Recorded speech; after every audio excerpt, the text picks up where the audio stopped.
Olá, boa noite.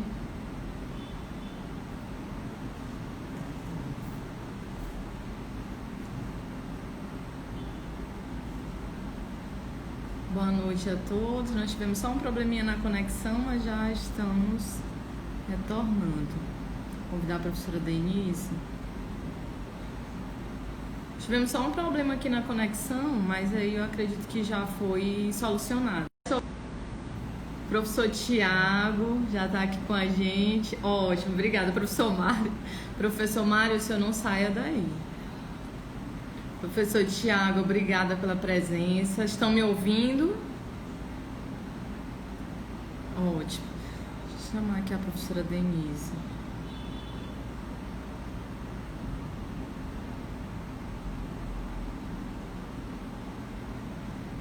Tudo ok. Obrigada pelo retorno. Obrigada.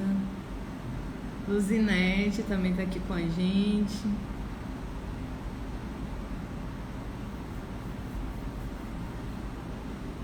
Certo, pessoal. Então, nós estamos aqui hoje, né, para estar conversando sobre os modelos de ensino híbrido, né, e a retomada presencial das aulas para o presencial, que eu acredito que é um anseio aí, a grande inquietação de todos, né, de nós que trabalhamos com a educação, dos alunos também que anseiam por esse retorno para o presencial. E hoje nós vamos estar recebendo, que vai estar aqui com a gente, trazendo, né, algumas dicas e estratégias para esse novo normal, os novos tempos que a gente está vivenciando.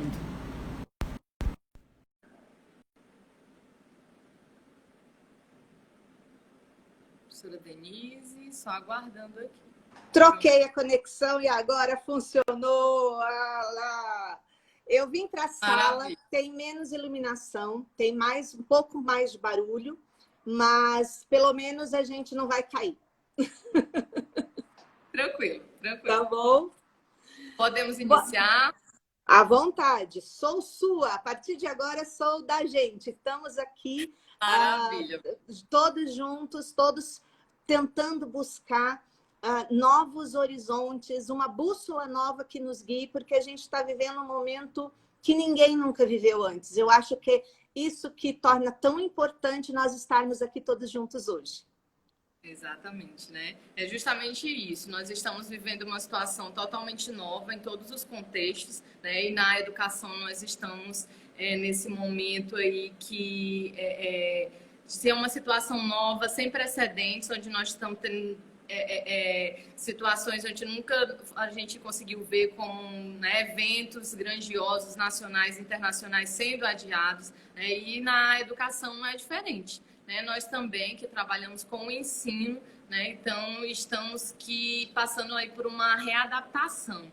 Né?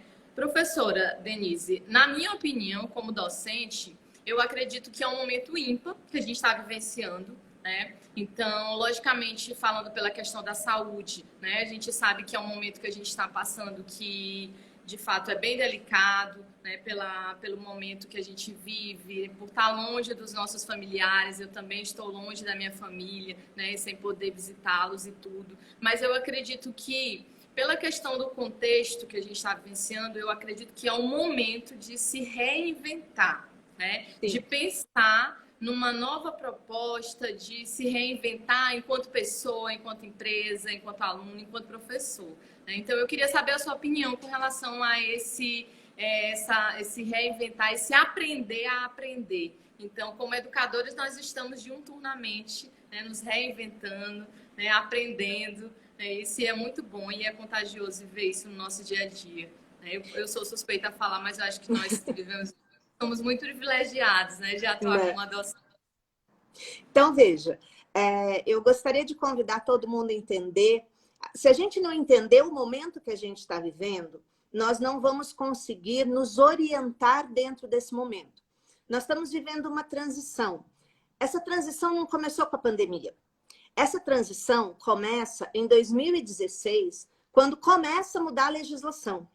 Veja, se em 2016 a legislação que hoje nos permite pensar e fazer o remoto não tivesse sido mudada, nós estaríamos numa situação muito pior do que nós estamos hoje. Então, primeiro fato, para quem acha que isso chegou agora, esse tsunami veio, puxa, de repente, puxa, chegou agora.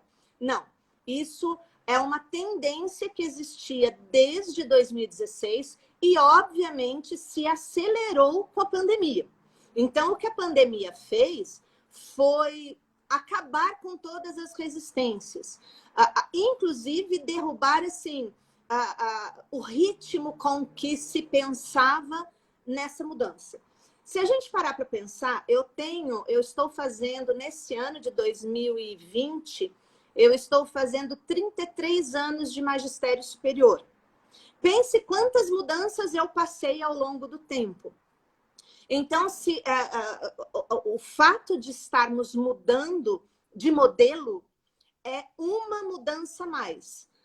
Mas eu passei pela mudança, não sei se aí alguém lembra, do mimeógrafo, né? De fazer transparência à mão, com caneta. Só muito tempo depois veio fazer fotocópia de transparência, depois muito tempo veio imprimir a transparência e muito tempo depois vieram os slides. Essa sequência que eu brinquei com vocês e que, obviamente, eu só tenho 2 anos de formada, eu sou uma pessoa extremamente jovem, tá? Essas mudanças, elas seguiram, mas elas tinham a mesma base. A aula em si era uma aula. Ou seja, eu reproduzia um modelo que já existia. Eu mantinha um modelo que já existia. Um discurso, uma formatação. Eu só não mantive, por exemplo, eu não cheguei a pegar as fichas de anotação, porque eu tive aula com o professor que levava ficha para a sala de aula para ir passando a aula, né? Eu acho que fora isso daí, o resto tudo eu consegui pegar. Então, veja, essas mudanças todas, todo mundo teve alguma reclamação. Então, nós tivemos os professores que estavam acostumados nos grandes quadros de giz, que reclamaram, mas eu não consigo trabalhar com essa tecnologia toda de transparência. Quando veio a projeção multimídia, mas eu não consigo trabalhar com essa tecnologia toda de projeção multimídia. Então, nós passamos etapas. A gente foi aprendendo como uma criança que aprende a engatinhar, que aprende a ficar em pé, que aprende a andar. Esses anos todos, o final da década de 90 até a primeira década dos anos 2000, até 2010, nós fomos aprendendo como usar a tecnologia a nosso favor, mas dentro de um mesmo modelo. De 2011 e 2012, nitidamente, não dava mais para continuar o modelo. Quais eram os sinais de que isso era uma realidade? Acho que todo professor reclama que falta carga horária para ele dar o conteúdo. Desde que eu me entendo por professora, todo professor reclama de carga horária para dar o conteúdo. Em 2011 para 2012, isso se tornou pandêmico dentro das universidades, porque o crescimento da informação com as tecnologias era muito mais exponencial do que a nossa capacidade de condensar esse conhecimento para um horário de tempo e espaço entre 4 paredes. Por quê? Porque nós tínhamos esse modelo. O que é aula? Pelo conceito anterior, pelo conceito que a gente vinha vindo, aula é um momento no tempo e no espaço onde você está com seus estudantes entre 4 paredes. E essas 4 paredes podem ser um laboratório, pode ser uma sala de aula, pode ser uma simulação, pode ser um monte de coisa, tá? Mas o modelo se mantinha. De 2011 e 2012, com a internet crescendo pelo mundo, percebeu-se que era possível agilizar algumas coisas. E entre as agilizações, o que se pensava? Bom, vamos manter o modelo de aula, mas vamos abrir espaço para que o aluno vá fazer buscas. As bases de dados científicas se tornaram online. Então, na minha época de pesquisadora, a gente pegava livrão do Index Médicos na área de saúde, né? A gente pegava livrão do Index Médicos que saía a cada 3 ou 4 meses, saía acho que 3 vezes por ano, cada 4 meses. E a gente ia lá procurar os artigos. Já em 2012, os alunos já plagiavam, eles já faziam copia e cola, né? Já tinha o passeio direto. Então, veja, já tinha gente especializada nesse tipo de coisa. E aí a gente começa a perceber, né, que a sala de aula, ela não estava mais nas quatro paredes. É um desafio constante de a gente estar se reinventando, né? Eu tenho aí, acho que não dá, logicamente, tanto tempo como a senhora, né? Não tenho tanta experiência, mas tenho aí uns 6 anos já de docência. E, professor, eu me recordo que quando eu iniciei na docência, eu iniciei com disciplinas de metodologia, disciplinas de TCC, e eu sempre fui aquela docente que defendia que os cursos de graduação tinham que ter um trabalho de conclusão de cursos, os alunos tinham que passar, porque realmente é um processo de amadurecimento, o aluno passar pela pesquisa, né, passar pelaquela vivência de laboratório. E eu me recordo que na primeira oportunidade que eu tive, na primeira situação que eu tive para mudar, para estudar a grade curricular de um curso, para fazer a atualização, eu fui uma das professoras que defendi que nós não poderíamos tirar um trabalho de conclusão de curso dos alunos. Né? E hoje eu já me pego numa situação, né? Hoje à tarde nós tivemos pelo Conselho Federal de Administração, nós tivemos a live com a professora Cláudia, né? Na qual nós estamos agora, né, esse ano, com as diretrizes curriculares do curso de administração passando por atualizações, né? Então, assim, ela está de 2005, né? A última atualização. Então, já estava mais do que na hora da gente passar. Precisa. E eu acredito, né, vem justamente, e a nossa live aqui vem também justamente para abordar sobre essas mudanças, né? Hoje em dia, enquanto docente, né, apesar de não fazer tanto tempo, eu já não penso mais da mesma forma, eu já imagino assim, tá, mas por quê? Por que dá essa obrigatoriedade, né, para o aluno dizer assim, você tem que fazer? Mas e se o aluno ele estiver concluindo o curso e ele estiver engajado em uma empresa, e se ele estiver envolvido com uma startup, e ele vai ter que ir para a pesquisa, mas ele não pode fazer pesquisa dentro da área de onde ele está, né? Então, assim, por isso que eu digo que a questão da docência é muito boa, é muito prazerosa, porque a gente tem essa possibilidade de se reinventar. E eu acho que o modelo de ensino híbrido, ele vem justamente para somar. Eu acho que no início assusta, né? Porque tudo que é novo, tudo que a gente fala de mudança gera resistência. E isso é atual, normal, né? A gente ter essa resistência. Mas quando a gente pega a tecnologia e traz ela para perto da gente, né? Para estar com nossos alunos, para entendê-los melhor, para trabalhar com atividades, né? Então, assim, a gente consegue extrair o melhor da situação para estar vivenciando. Por quê? Se o mercado está mudando, a sala de aula não pode ficar, né, no mesmo, né, no que a gente vivenciava lá em 2005. Tem que mudar também, tem que acompanhar as mudanças. Veja, né? Isso faz parte dessa mudança que começa em 2012. Então, veja, se antes o ensinar era o foco, por isso a gente tinha... Vamos pegar o seu exemplo de TCC que você falou agora, tá? O TCC, ele tinha um formato rígido, porque o objetivo do TCC era o escrever científico. A academia formava para a ciência, basicamente. Só que com a mudança de pensamento, você puxou bem um assunto que é tem muito a ver com a administração, que são as startups. O pensamento de quem está fazendo um curso e está querendo entrar nesse mundo das startups, ele não está focado nem no conteúdo e nem no escrever científico. Ele está vocacionado para competência. A administração, ela forma competências. E essas competências são o conteúdo em ação.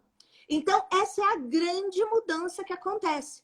Então, agora, com a hibridização, ou seja, com você estar com o estudante remotamente e assumir que ele remotamente, longe da sua sala, ele está trabalhando em prol da sua própria aprendizagem, essa reinvenção do conceito de aula é que causa estranheza, porque nenhum de nós viveu isso. Mas nós estamos sendo obrigados a liderar esse processo. Professores são líderes. Antes de mais nada, professores são líderes. Então, nos cabe esses momentos. No meu departamento está acontecendo uma coisa muito legal. Nós tínhamos muitos professores, se não a grande maioria, que nunca tinha trabalhado em remoto. Eu sou uma das poucas, acho que nós somos em 2 que já trabalhamos com remoto e com hibridização. E nós encontramos uma solução coletiva. E isso é o grande, vamos dizer assim, a grande aprendizagem. Qual é o professor que antes da pandemia nunca montou uma aula sozinho?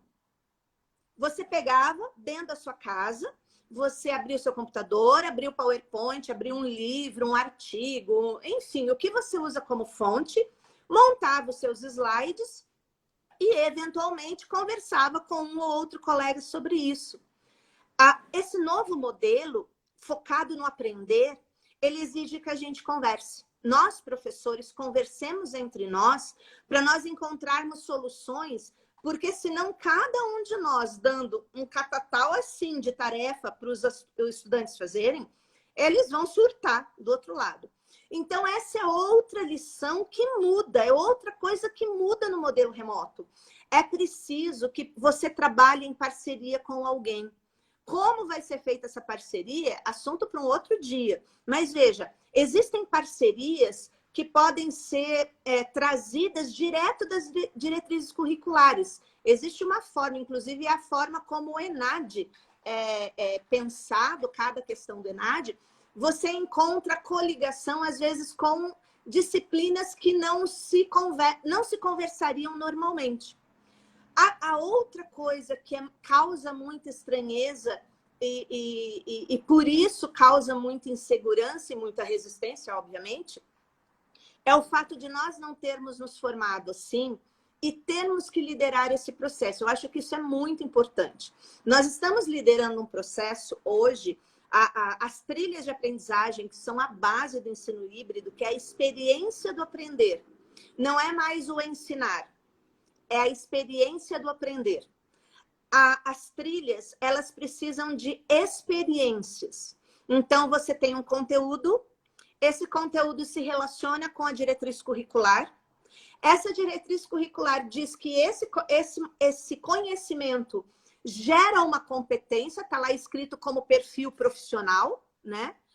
E você precisa colocar essa competência em ação. E essa é a grande diferença, porque nós não tivemos isso. Então, como eu dizia no meu departamento, nós achamos uma solução bem legal. Os professores estavam, puxa, como que eu vou fazer isso, né? Nós montamos um grupo e começamos assim: nós vamos errar, ponto. Mas nós vamos aprender com os nossos erros.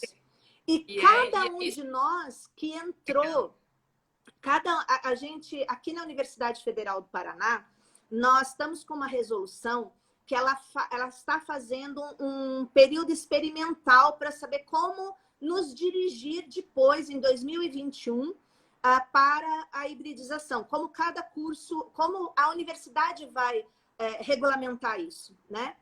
E a gente entrou, essa resolução, ela fez um primeiro período que foi agora de julho até final de setembro, e vai vir um segundo período. Nesse primeiro período, tem 3 ciclos. Então, na semana passada, começaram as disciplinas remotas do ciclo 1, essa semana do ciclo 2, e a semana que vem entro eu com as minhas no ciclo 3, tá? E o que está acontecendo nesse grupo?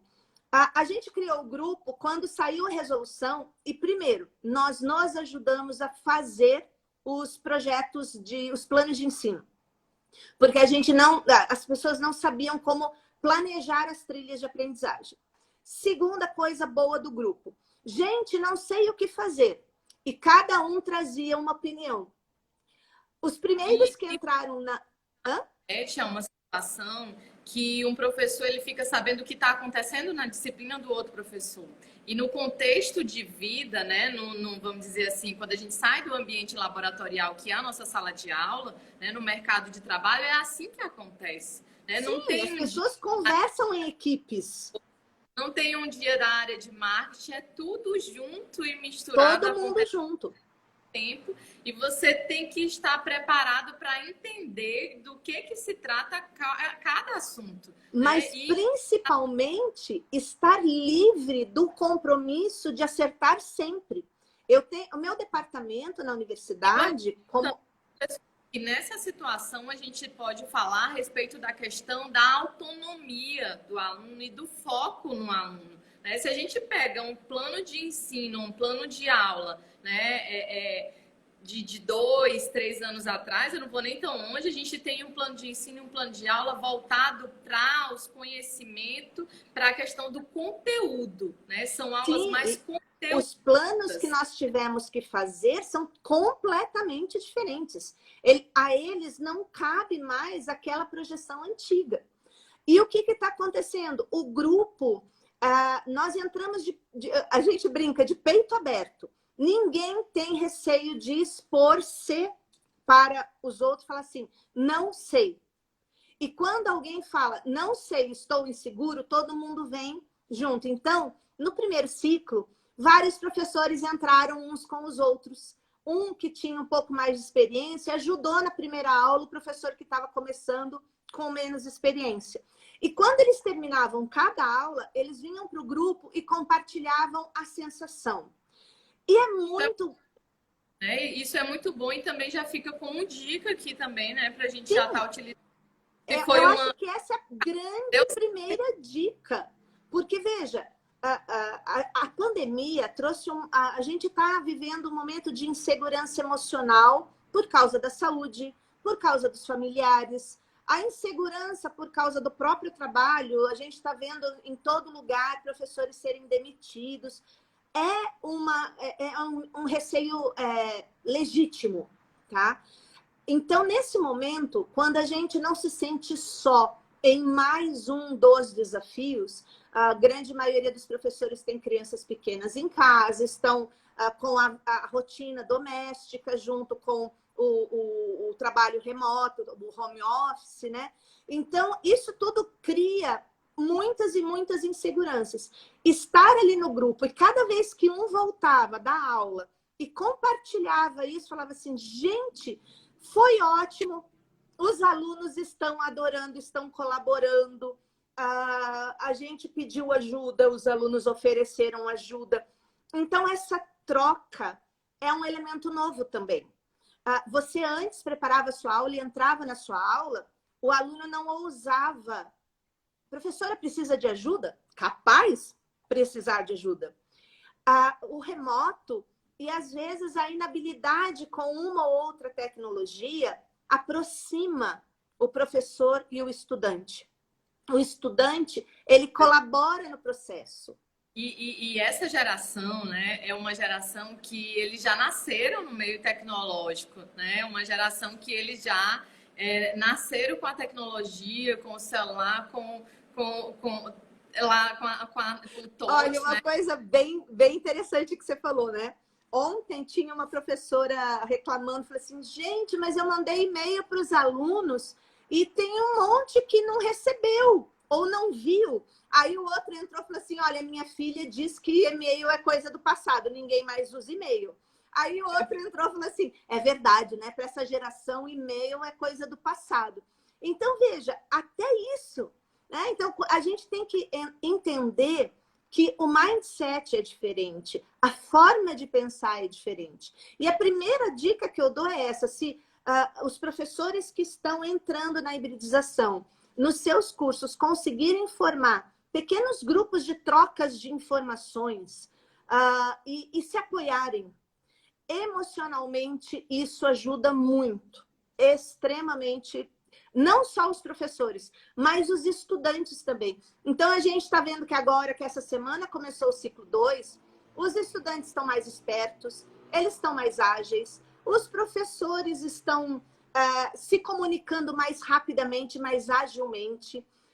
já descobrimos onde fica tudo. Se eu chegar hoje no grupo e falar assim, gente, eu não sei onde eu deixo a reunião gravada. Já tem 2, 3 que entram lá e me ajudam. É muito incrível e é muito maravilhoso. Tem uns alunos aqui que estão aqui comigo, né? E é o tipo da coisa assim que eu digo, como é que eu faço, como é que eu ligo, dá um problema, eu digo, e agora, para onde é que eu vou? Ele chega lá e diz, não, professora, é só a senhora conectar aqui, fazer aqui. Eu digo, cadê? Aonde? Né? É bem interessante, eu estou aqui olhando rapidamente os comentários e eu vi aqui que a Maju, ela colocou um bem bacana, ela disse assim, o bom é que o aluno pode fazer os slides, né, e ajudar os professores nos grupos de Zap e e-mail. Isso é uma outra dica que eu tenho. Por exemplo, o que muda também com esse dinamismo? Não dá para você esperar um tempão para fazer uma prova, como era antigamente. Então, quando você trabalha com trilha de aprendizagem, você tem que, toda semana, fechar pequenas avaliações. E essas pequenas avaliações não significa que você vai ter uma pilha de coisa para corrigir. Isso é coisa da nossa cabeça. É isso que a gente precisa mudar. Então, aproveitando a ideia que quem está aí deu, eu tenho trabalhado com vídeo-tarefa. Então, eu tenho uma turma que tem um foco e um dos elementos desse foco é comunicação com o público, né? Então, eu jogo o meu aluno na persona de um profissional se comunicando com o público. Por quê? Porque aí ele tem que exercitar ética, postura, observar o código de ética, né? Enfim, ele é a profissão personificada quando ele se comunica com o público e fala da profissão dele. Então, por exemplo, eu estou montando agora a programação de semana que vem e eu vou começar com uma coisa que eles gostam de fazer e vai ser extremamente útil. Eles vão fazer um postzinho para postar no Instagram deles. Eles têm objetivo, tem o que eles têm que comunicar, mas eles vão ter que encontrar imagem adequada e tudo de acordo com o código de ética da profissão. Então, eles vão ter que pegar toda a informação que eu vou dar que tem a ver com que é o conteúdo, vamos chamar assim, tá? Que é o conteúdo da disciplina, que é o papel dele naquela área e tal, e transformar isso numa comunicação. Olha, você está inaugurando uma mídia social onde você quer informar a população, você vai fazer um post que resuma a sua maior prioridade dentro dessa área. A área tem várias vocações, várias prioridades. Aí o que eu faço? Eu vou lá, olho o post de cada um. Então, a hora que ele marca a hashtag que eu pedi, eu criei uma hashtag para isso, eu puxo pela hashtag. Se não vier, a tarefa não está completa. E pronto, eu consegui juntar conteúdo, prática e gerar uma competência, que é comunicação e expressão em mídias. Professora, acho que o exemplo é um exemplo maravilhoso para a gente utilizar, né? E é um exemplo que traz, eu acho que tem tudo a ver com o novo modelo que a gente está vivenciando, com esse novo momento, novos tempos que a gente está vivenciando, que é trazer uma situação, problema para o início da aula, desenvolver uma competência, né, com base com toda uma estrutura metodológica e já fazer o fechamento com a avaliação, né, desse conteúdo. Eu acho bem interessante, né, e já fica também... Eu vi agora um comentário aqui, deixa eu ver se eu volto aqui, do Mário Augusto Teles. Alguns jovens são unimídia. É a oportunidade de você mostrar para ele que para comunicar a profissão, ele precisa variar.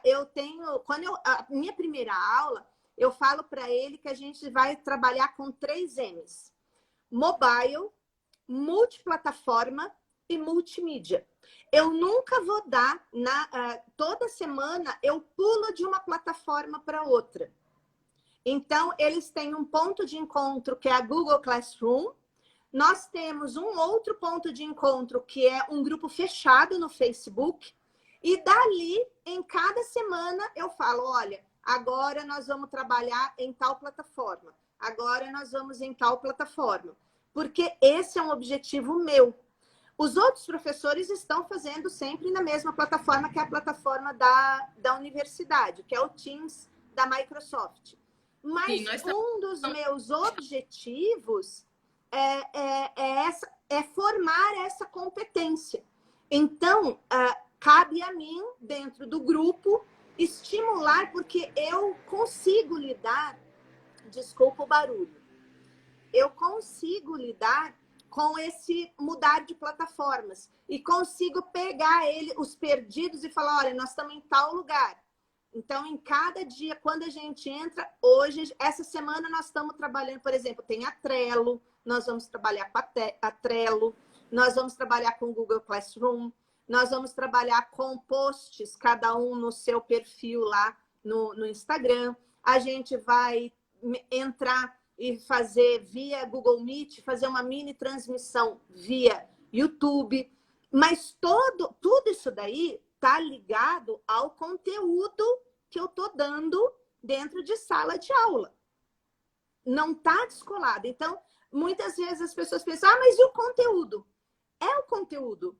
Só que eu vou pedir que ele ponha esse conteúdo em ação. E quando a gente põe o conteúdo em ação, a gente gera uma competência, que é o que a gente almeja no ensino híbrido. Muito mais do que o conteúdo, nós temos que formar competências. E aí as competências são 3 classes, né? Competências de aprendizagem, competências socioemocionais.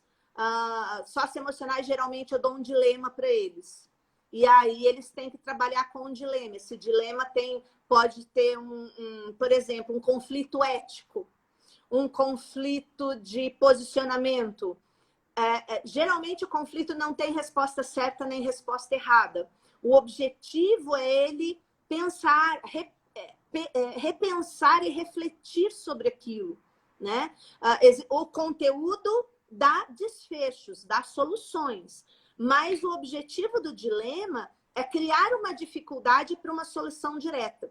Isso eu uso já lá do meio para o final da formação. Então, se fosse um semestre, eu usaria depois dos 2 primeiros meses de aula, porque aí ele já tem mais conteúdo, ele se sente mais seguro e a gente pode discutir um pouco mais, né? Então, assim vai. O conteúdo nunca fica para trás. É verdade, professora. Eu acho que um dos nossos grandes desafios, né, tanto como um professor, como aluno, é trabalhar justamente a gestão da aprendizagem, né, que é tá trazendo a tecnologia para essa aproximação, né, onde a gente fala do modelo de ensino híbrido, que é onde a gente muda todo o foco da aula e traz o aluno como protagonista da aula. É quando a gente pega essa tecnologia e soma com ela, trabalhando situações de contexto real, porque nós estamos trabalhando com essa gestão da aprendizagem dos profissionais que vão estar atuando no mercado de trabalho, né? E a gente tem que lembrar que essa tecnologia, ela não é só um veículo para você levar o conteúdo. Isso é você continuar ensinando e não gerar aprendizagem. A tecnologia, ela tem que nascer, ela começa nascendo em você, mas você precisa prever um momento, ou alguns momentos, em que você vai abrir espaço e vai falar para ele, traga o que você sabe. Na minha área, por exemplo, aplicativos novos tem toda hora dentro de uma vertente do que eu faço. Então, existem alguns momentos dentro do meu contato com os alunos que eu falo assim, tá bom, para esse assunto, alguém conhece algum aplicativo novo? Não sei o quê. Então tá, na próxima aula, mas é assim, 5 minutos, aplicativos novos. Eu achei tal. A gente anota os nomes para a semana que vem. Explorem. E a gente vai falar como a gente conecta esse conteúdo que você aprendeu e como esse aplicativo vem ajudar. É bom, é ruim? aí a gente faz uma análise crítica. Então, veja, você ensinar aquele conteúdo é você criar uma trilha de compreensão. Mas quando eu peço para eles irem para o aplicativo, olhar o que o aplicativo faz e comparar e fazer um juízo de valor, se aquilo agrega, se aquilo piora, o que aquilo faz com o usuário final e o que aquilo impacta no seu desenvolvimento. Vocês na área de administração têm um monte de aplicativo de gestão de finanças, sei lá, de aplicação financeira. Então, esse é um momento, e não pense que eu sei tudo. Não. Ao contrário, eles chegam com umas histórias, com uns aplicativos que eu falo, Jesus, de onde vocês tiraram isso? Aí eles vêm entusiasmados. Então, é um aprendizado para mim também, sabe? E aí você vai, aos poucos, você vai aprendendo com eles também e vai vendo, a partir desse movimento, que você pode incorporar uma coisa ou outra já no próximo semestre. Olha, no próximo semestre eu vou trazer esse aplicativo, porque ou é porque ele é muito bom, ou porque ele é muito ruim, e eu vou pedir que eles encontrem os problemas no aplicativo. Então, de qualquer maneira, o aprender fazendo, o aprender a aprender, o aprender a conviver, quer dizer, você viu o aplicativo, você gostou ou não, vai ter lá um número de usuários. Como você vai lidar com isso enquanto profissional? É competência também. Exatamente. Professora Denise, nós já estamos nos encaminhando aqui para os momentos finais. Uhum. Eu acredito que, eu muito, já conheço a professora Denise pessoalmente, profissional, sou suspeita para falar da professora. Mas, assim, eu acho bem interessante, porque a professora, ela sempre entrega aquilo que ela promete, né? Então, nós já falamos aqui sobre modelos de ensino híbrido, nós já falamos também sobre aprendizagem por competência, gestão da aprendizagem. A professora deu dicas maravilhosas, estratégias. Algumas que vocês já podem colocar em ação amanhã. Pronto, vou colocar e já fico para lhe dizer também como é que a gente, se deu certo, se não deu, e a gente segue trocando figurinha. Isso. Mas eu quero falar que eu acredito que também o motivo aqui também da nossa audiência aqui hoje, a professora Denise é professora da Universidade Federal, do Paraná. E, professora, eu queria lhe perguntar o seguinte, a respeito da questão da retomada das aulas para o presencial. Olha, a retomada das aulas, eu vou falar pelo que a gente está vivendo aqui. O Brasil é um país muito grande. Eu sou profissional de saúde, minha formação é em saúde. Eu estou numa universidade que tem um braço extremamente forte em saúde coletiva e, portanto, nós temos uma visão da progressão de pandemia enquanto instituição e, por essa visão, nós tomamos as nossas resoluções porque a nossa autonomia nos permite. Nós não entendemos que vá se voltar para um presencial tão cedo.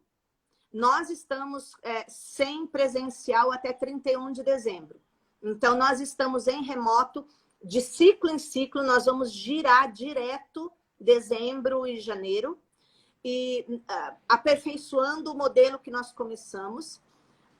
Mas eu acho que quando voltar o presencial, nós já temos, por exemplo, vamos pegar o que todo mundo tem para seguir. Por exemplo, cartilha de biossegurança do Ministério da Educação, já saiu. Então, a gente sabe que as salas de aula já não serão mais como antes.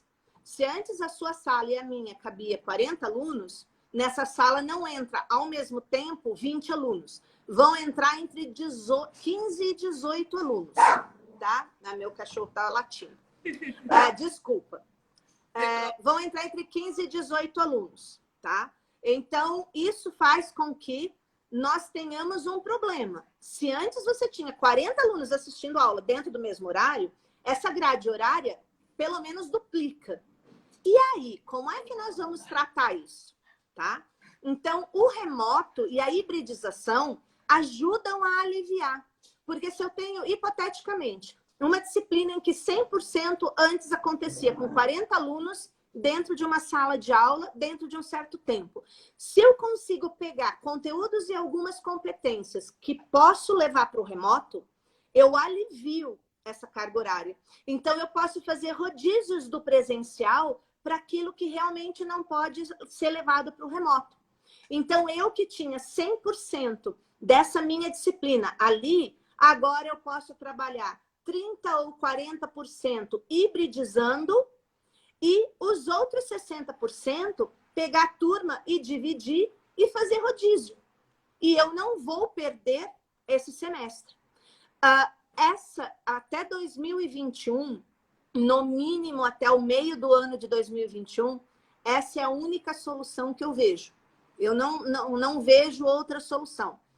E tudo vai depender de como as coisas acontecerem em termos de saúde pública e em termos de vacina e outras coisas assim. Estão surgindo novas evidências na área de saúde para a pandemia.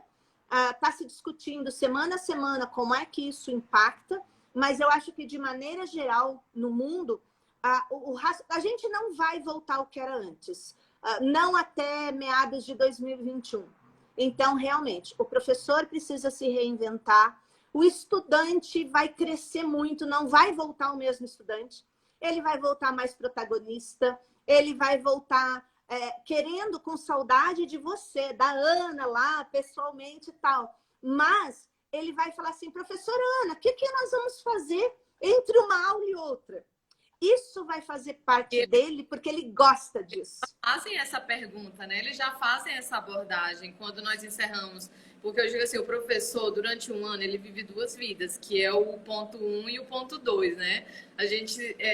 A nossa programação, nós estamos iniciando um ano, né? É ano novo pra gente agora, né? Basicamente, ano novo. Inclusive, aviso para todo mundo aí, se você fez aniversário durante a pandemia, não valeu, tá? Você continua com a idade anterior, porque não tá valendo. Então, é isso. A gente vai ter que aprender a fazer essa gestão, a fazer a revisão dessa gestão. E se vocês também estão, como nós, em um momento de revisão de diretrizes curriculares, diretrizes muito antigas, diretrizes que agora olham o mundo do trabalho com outros olhos. A gente tem também flexibilização de TCCs, o que antes era só algo escrito, agora pode ser um modelo de negócio, agora pode ser um Startup Weekend. Nossa, existem vários modelos. E isso se aplica muito bem ao remoto, né? E isso se aplica muito bem ao remoto. Exatamente, professora. E assim, como nós iniciamos, né, é um momento de aprendizagem, né, que nós estamos reaprendendo, aprendendo como fazer, aprendendo a trabalhar a nossa saúde emocional, como a senhora falou, nós estamos num momento que nós estamos em casa, tendo que gerenciar a vida, tendo que cuidar, né, da família, e isso tudo ao mesmo tempo com o trabalho. A nossa jornada de trabalho, gente, é incrível como... Ela mudou completamente. Mudou, né? Completamente, né? Então, assim, você imagina que nós estamos tendo que trabalhar toda essa... gerenciar todas essas emoções e eu acho que, professora, a gente diz assim, os alunos não vão estar da mesma forma, os professores não vão estar, ninguém vai estar mais da mesma forma, né? Nós já somos pessoas, assim, totalmente diferentes, né? Eu lembro que eu recebi uma revista no início do ano, no mês de janeiro, que falava assim, home office, o trabalho da próxima década. Que próxima? 3 meses depois...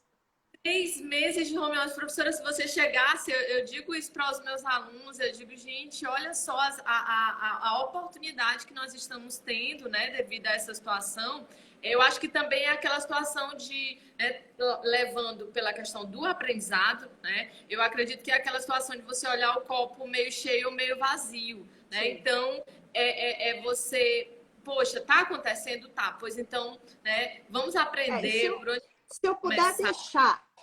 Se eu puder deixar alguma mensagem ou alguma perspectiva, o que eu gostaria de deixar é, primeiro, se você é uma pessoa que vai estar em sala de aula pelos próximos 10 anos, reinvente-se. Se você é uma pessoa que vai estar em sala de aula pelos próximos 5 anos, reinvente-se. Se você é uma pessoa que vai estar em sala de aula, como eu, até o próximo ano, eu me aposento o ano que vem da carreira docente. Reinvente-se. Por quê? Porque se você não se reinventar, você não vai encontrar mais espaço. E o que esse modelo novo está trazendo não é uma troca. Ah, o que você sabe não vale mais. Quando eu capacito professores, eu falo para eles o seguinte: eu não vou reensinar vocês a ensinar. O que eu vou fazer é pegar o que você tem aí dentro e recolocar, mostrar que isso mudou um pouco de posição, mudar que a forma como você vai pensar o que é o processo de aprendizagem tem que incluir algumas coisas mais. Essas coisas você já pode dominar ou não. Então, o reinventar também passa por se recapacitar. E isso é fundamental nos dias de hoje. Pronto, professora. É a professora Denise, gente. Eu acredito que alguns aqui já conhecem, outros não. Né? A professora Denise, ela vai também falar aqui das redes sociais dela. E nessa mesma temática, a professora tem cursos maravilhosos, né? E que falam justamente sobre trilhas de aprendizagem, sobre aprendizagem por competência, de Bloom, todos esses assuntos. A neurodidática, em qualquer forma de comunicação hoje, quem trabalha na parte de vendas, esses grandes empreendedores, eles chamam de sempre neuro alguma coisa, neurocomércio, neuro alguma coisa. Mas é o princípio de neurodidática, como você se comunica, como você se refere ao outro, como você traz as principais palavras para se definir.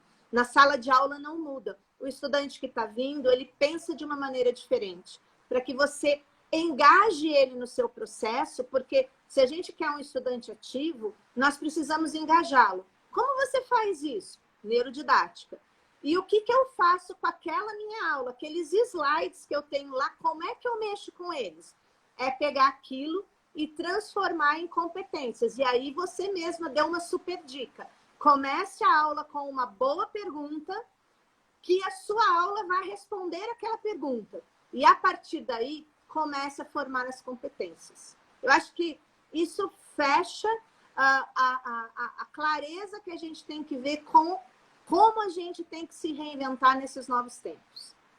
Exatamente, né? A Indira está lembrando aqui a gente que a próxima live, né, será inteligência emocional. Inteligência emocional. Trabalhe com Daniel Goleman. O Goleman é ótimo. 5 pilares da inteligência emocional aplicados dentro de sala de aula. Você precisa... Olha, super tema. Super tema. E eu acredito que vem super somar, né? Para dar aqui uma continuidade. Sim. Que a gente, né? Então, é inteligência emocional e seu fundamental papel em momentos de crise, né? Onde a Letícia vai estar com... Deixa eu olhar aqui, com o administrador e presidente do CRA, Rafael Teles. Tá. A Letícia vai estar com o Rafael Teles no dia 30/7 às 19 horas. Né? A Letícia é a presidente do CRA e o Rafael Teles é administrador. A Indira colocou aqui pra gente. Eu acredito que é um tema que é bem interessante para a gente estar vivenciando nesse momento. Né? Que é a questão quando se fala em competências hoje, formar para competências, essas são competências que o mercado de trabalho busca no profissional. Se nós não formamos o profissional por essas competências e para essas competências, como ele vai se estabilizar no novo mercado de trabalho? E nós temos que pensar que eles vão entrar no mercado de trabalho para atuar por pelo menos 30 anos, 35 anos, no mínimo. Então, nós precisamos realmente repensar como que a gente está encaminhando esses jovens profissionais para esse mercado de trabalho tão exponencial, tão competitivo e tão diverso. Eles precisam do conteúdo, mas eles precisam de competências. E inteligência emocional é uma delas.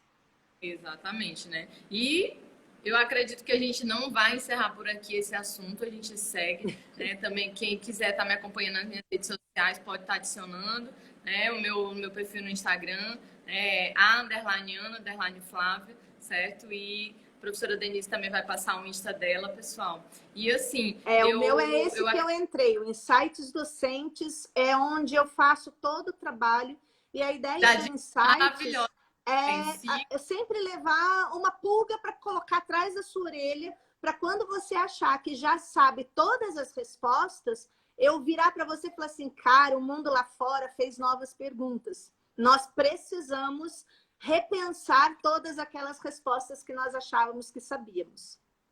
Exatamente, né? E fica aqui também para os alunos, alunos de administração, professores também da área, né? Tá vindo aí as novas diretrizes curriculares do curso de administração, né?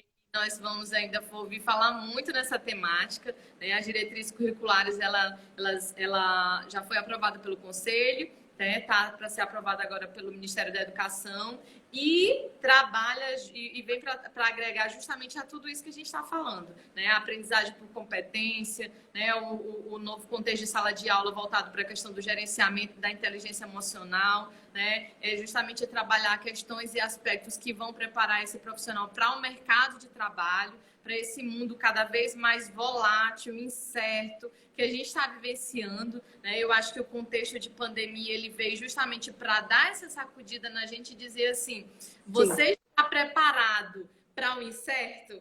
Para aquilo que você não se preparou? Né? Exatamente. Então, aí a gente fica meio assim, como é que eu me preparei? Como é que eu estou preparado para aquilo que eu não me preparei? Então, acho que é exatamente isso. E aí é como eu te falei, os sinais, eles começaram em 2016. Então, não pense que isso aconteceu de repente.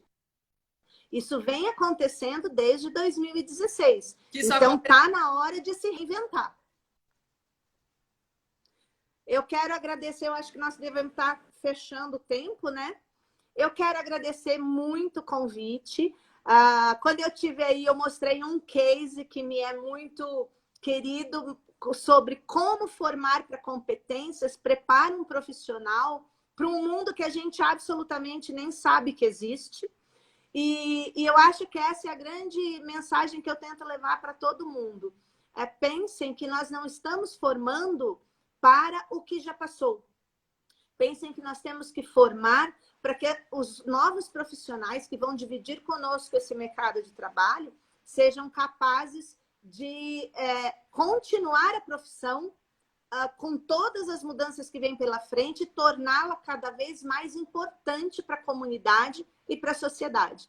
Muito obrigada. Eu estou vendo aqui várias mensagens de agradecimento. Muito obrigada mesmo do convite. Eu adoro a Ana Flávia. A gente tricota de vez em quando. E eu estou sempre à disposição para o que vocês precisarem. Professora, eu quero agradecer, né? Nós tivemos aqui uma audiência muito boa, né? E quero agradecer a todos que tiveram aqui a paciência de estar nos esperando aí pela questão dos problemas técnicos, que estiveram compartilhando com a gente, pessoal. Então, nós estivemos falando hoje sobre os novos modelos de ensino, né? Falando mais sobre o modelo de ensino híbrido, a retomada ao presencial, né? Que é algo que infelizmente não depende da gente, é do nosso querer, mas que a gente está aí preservando pela saúde, né? Pela nossa saúde, pela saúde dos nossos alunos, isso em primeiro lugar. Nós estamos morrendo de saudade, estou morrendo de saudade dos meus alunos no presencial, né? De aquele contato, de estar no dia a dia, estar com aquela sala lotada, né? Mas a gente vai ter que aguardar mais um pouquinho, né? O que tudo indica. Lembrando também que nós seguimos as orientações, né, as orientações municipais, né, da gestão. Então, essa retomada, esse gradativo, a gente já sabe que isso não vai ser possível, né, porque as atividades que trabalham com aglomeração, isso não tem condição de estar retornando.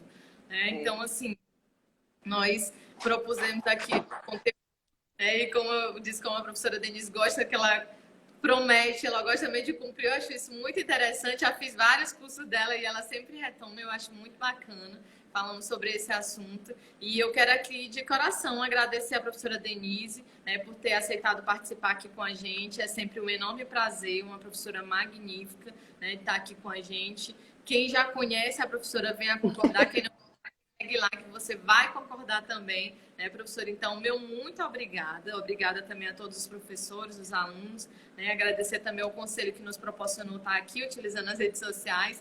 Né? Então, professora, por favor, né, deixa aí com a gente as suas contribuições finais aí para a gente estar encerrando. Eu acho fantástico o que vocês estão fazendo. Eu acho que todos os conselhos deveriam parar, embora não seja da alçada do conselho interferir legalmente na educação, mas é o conselho que vai abraçar todos esses profissionais que nós formamos. E todos esses profissionais que nós formamos, em qualquer área, eles vão, em qualquer área regulamentada, eles vão se dirigir ao conselho. Então, nada mais importante do que o conselho fazer essa ponte de apoio a docentes, aos cursos, às instituições de ensino superior e liderar um movimento sobre o repensar do que é a formação do profissional de administração no Estado, que é a alçada do conselho, fazer pontes. Eu acho que nós vivemos um momento muito importante de fazer pontes, de levar o nosso melhor para os colegas que podem estar conosco numa live. Eu vi, pelo visto, vocês têm lives programadas. É uma oportunidade tanto, porque é uma oportunidade muito específica, aonde é vocacionada para aquela área, onde, se você olhar todo mundo que entrou, todo mundo tem um interesse comum.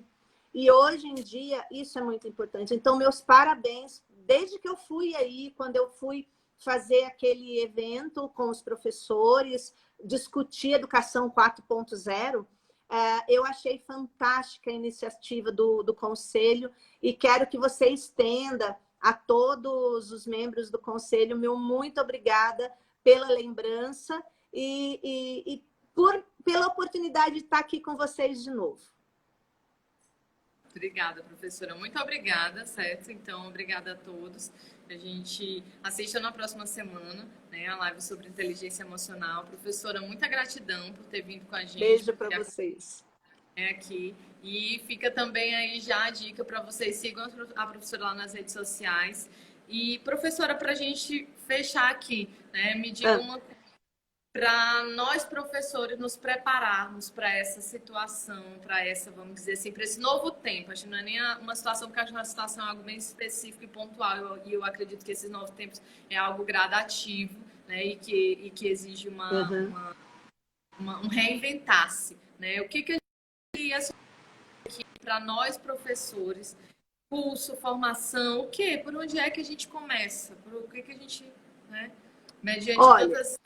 eu acho assim, primeiro passo, o professor deve entender que o que ele acredita que seja aula, o que ele fez até agora, ele não vai conseguir levar dessa forma daqui para frente.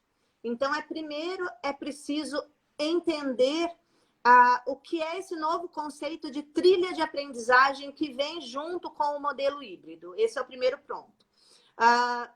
Dentro das trilhas de aprendizagem, a nossa LDB brasileira, ela é pautada com um documento de 1996, não é novidade, portanto, mas que ninguém tomou conhecimento até hoje, que é o relatório Jacques Delors. Então, você quer saber como é a educação para o século XXI? Se você for no Google e colocar UNESCO, porque foi a UNESCO que produziu esse documento internacionalmente, Relatório UNESCO 1996. O nome do relatório chama-se Educação, um tesouro a ser descoberto. Ou se colocar UNESCO, relatório 96, vai aparecer lá. Relatório Jacques Delors. Esse relatório pega a educação e diz que a educação para o século XXI é uma educação para a sociedade do conhecimento. E que você precisa trabalhar com 4 pilares educacionais. Aprender a conhecer, aprender a fazer, aprender a ser e aprender a conviver. E o relatório conta como cada um desses pilares acontece. Não é que você vai pegar sua aula e vai dividir em 4, mas você vai usar esse documento para começar a entender o que é essa virada. A partir daí, aí depende da área e depende do que o professor faz. Mas segue a gente lá no Insights Docentes. Tem uma dúvida? Me manda no direct que a gente responde e ajuda. Pode deixar. Beijo, professora. Já Beijo. aqui. Pessoal, muito obrigada mesmo, professora. Nossa live vai ficar salva aqui, né? E vocês vão poder estar acompanhando, e quem porventura tiver perdido, vocês podem também estar enviando. Então, brigadão, fiquem bem.